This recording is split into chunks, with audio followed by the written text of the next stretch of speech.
Son of Bihar कहे जाने वाले बिहार के यूट्यूबर मनीष कश्यप, इनको लोकसभा का चुनाव लड़ना है और जिसको लेकर के ये निर्दलीय चुनाव लड़ भी रहे हैं। ऐसा क्यास लगाया जा रहा था कि कोई पार्टी इनको टिकट दे देगी, लेकिन किसी भी पार्टी ने टिकट इनको नहीं दिया है और ये जो है निर्दलीय चुनाव अब लड़ रहे हैं। लेकिन इस बीच खबरें ये आ रही हैं कि जब ये लोकसभा का उम्मीदवार बन के लोगों से मिल रहे हैं, जुल रहे हैं, जनसंपर्क कर रहे हैं, इस बीच कुछ लोग ऐसे हैं जो इनको टारगेट कर रहे हैं।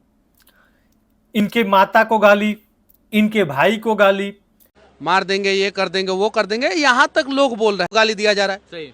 मेरे भाई को गाली दिया जा रहा है। इनके फैमिली मेंबर में जो भी है उनको गाली, इनको गाली और फोन में अलग अलग प्रकार की धमकियां।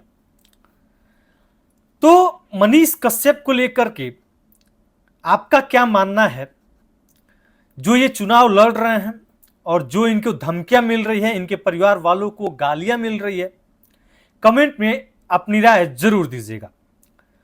मनीष कश्यप को टारगेट किया जा रहा है क्योंकि ये बंदा चुनाव लड़ रहा है और वो जो इनके आलोचक हैं, जो इनके समर्थन करने वाले नहीं हैं, जो इनके विरोधी पार्टी हैं, वो इनको टारगेट कर रहे हैं और इनको धमकियां दी जा रही है, इनके परिवार वालों को गालियां दी जा रही है।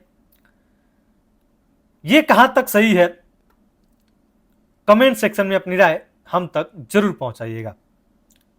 चूंकि मनीष कश्यप जेल से बाहर आए हैं और इनको यह है कि भैया मुझे चुनाव लड़ना है, लोगों का विकास करना है, तो विकास के लिए ये चुनाव लड़ रहे हैं, लोगों के विकास के लिए और लोगों की सेवा के लिए।